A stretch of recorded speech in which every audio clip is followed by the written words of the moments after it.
Hi friends, நம்ம இப்போது mutton ஈரல் வறுவல் எப்படி செய்கிறதுன்னு பார்க்கலாம் வாங்க.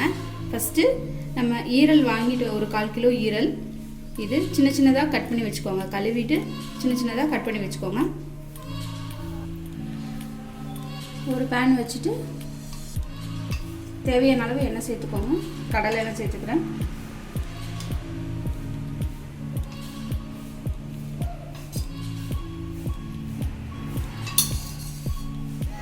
எண்ணெய் நல்லா சுடனதுக்கப்புறம் கடுகு சேர்த்துக்கோங்க.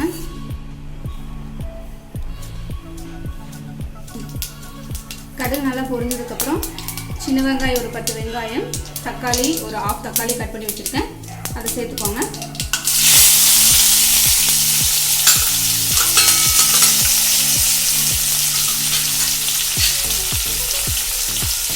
கூட இந்த கருவேப்பிலை சேர்த்துக்கோங்க. சேர்த்துட்டு நல்லா வதக்கிக்கோங்க. வதங்கிக்கிட்டு இருக்கிற டைமில் ஒரு 1/2 ஸ்பூன் இஞ்சி பூண்டு பேஸ்ட்டு,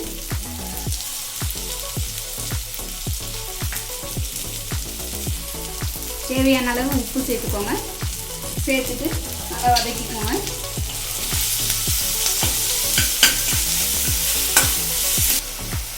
நல்லா இந்த மாதிரி வதங்கி வந்ததுக்கப்புறம் ஈரல் சேர்த்துக்கோங்க.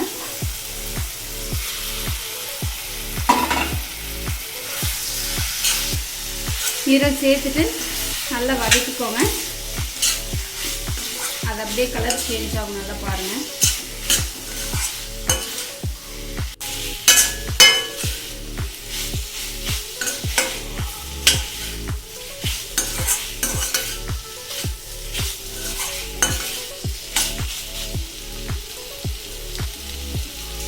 ஓரளவுக்கு பச்சை வாசனை போனதுக்கப்புறம் லேசாக தண்ணி சேர்த்துட்டு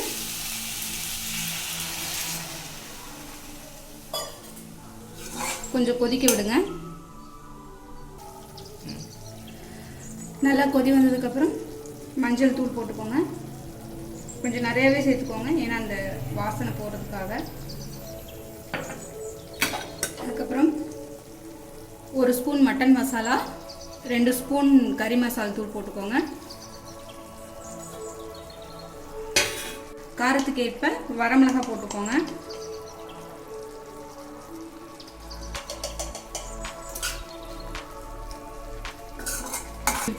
போட்டுட்டு நல்லா மிக்ஸ் பண்ணிக்கோங்க. பாருங்கள், நல்லா மசாலாவோட மிக்ஸ் பண்ணி வருது.